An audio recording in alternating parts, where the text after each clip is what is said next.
Good evening, I'm Carrie Sharp, and these are your News Channel 5 updates. Officials and volunteers in Dixon continue the desperate search for 5-year-old Joe Clyde Daniels.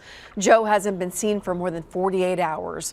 Dozens of volunteers joined forces with police on Thursday to search the area in a grid formation so they could cover every square inch of land near Joe's home on Gardners Creek Road. He is nonverbal. He also has autism. If you know his whereabouts, you are urged to call 1-800-TBI-FIND. The Murray County teacher accused of taking a student across state lines pled guilty today in federal court. Tad Cummins pled guilty to charges of transporting a minor across state lines for the purpose of engaging in criminal sexual conduct and obstruction of justice. Officials say he did not take a plea deal. Cummins faces a mandatory minimum of 10 years in prison. He'll be sentenced later this year. Well, it's official. Up to 20 people could be on Nashville's mayoral ballot for the August 2nd election.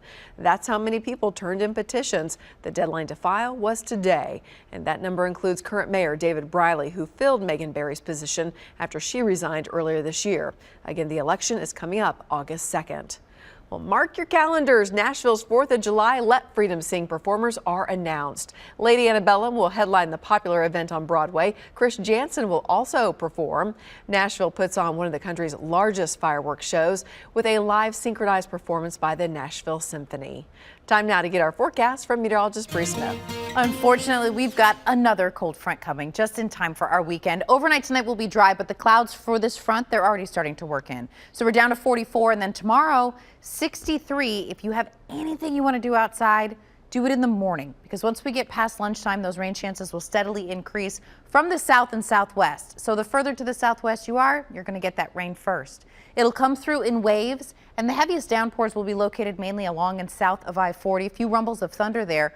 By the end of this, some folks could see upwards of 2 inches of rain south of 40. Now, north of Interstate 40 along our Kentucky border, it's still possible as we head to Saturday morning to see a few sleet pellets, even a few wet snowflakes. Not expecting anything, if much, will stick. And if it does stick, it would be in the very early morning hours of Saturday on grassy surfaces. The ground will be wet. The ground is also fairly warm, and all of that would work against any sort of accumulation. Unfortunately, the day will not be warm. 46 degrees on Saturday with a stiff northwest wind. That means wind chills, they won't make it out of the 30s.